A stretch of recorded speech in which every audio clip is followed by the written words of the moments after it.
Қайырлы күн достар, каналыма қош келдіңіздер. Қысқаға не жабарыңызды білмей жүрсеңіз, помидоры собственную соку, яғни қызанақтарды өз соғында жауып көріңіз. Бұл рецептпен жапқан қызанақтарыңыз ұзақ сақталады және де дәмі ерекше болып шығады. Соғында помидормен бірге ішіп қоятын боласыз.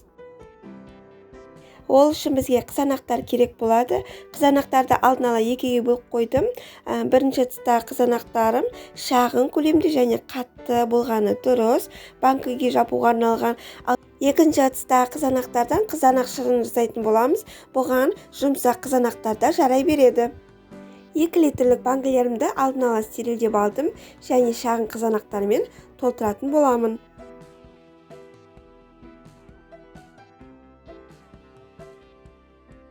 Алдын ала 4 литр суды қайнатуға қоямыз. Қайнап тұрған суымызды қызанақтарымыздың бетіне толтырып құйып, бетін жауып қоятын боламыз. Шамамен 15 минуттай тұруы керек. Енді екінші тұстағы қызанақтарымызды алып, қызанақ шырынын дайындайтын боламыз. Қызанақтарымызды тазалап, кесіп, ет тартқыштан өткіземіз.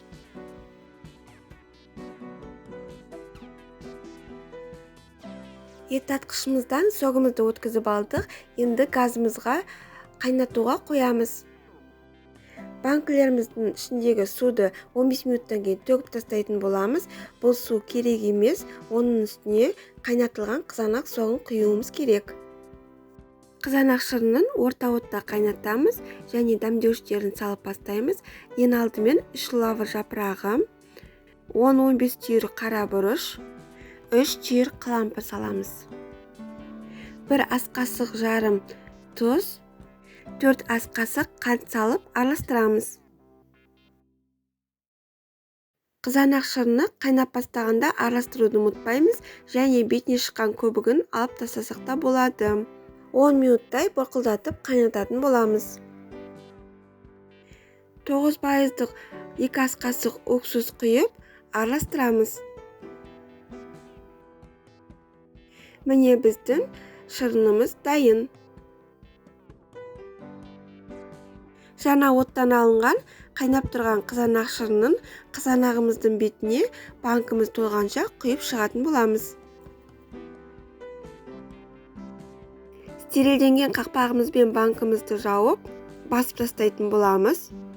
Ұстап жабылғанына міндетті түрде көз жеткізіңіз. Міне достар, 2 литрлік банкімен 2 банкі шықты. Сіздер одан кіші 1 литрлік банкіге жапсаңыздар да болады. Банкімізді жауып болғаннан кейін төменге аузын қаратып, бетін бүркеп қоюды ұмытпаңыздар. Бір күн тұруы керек, екінші күні аударып қойсаңыздар да болады. Рецептім ұнаған болса, видеома лайк басып, төменге өз ойларыңызды қалдырып кетсеңіздер болады. Жаңа видеоларымды жіберіп алмас үшін каналыма тіркеліп, колокольчик белгісін басып кетуді ұмытпаңыз. Астарыңыз дәмді болсын, сау болыңыздар.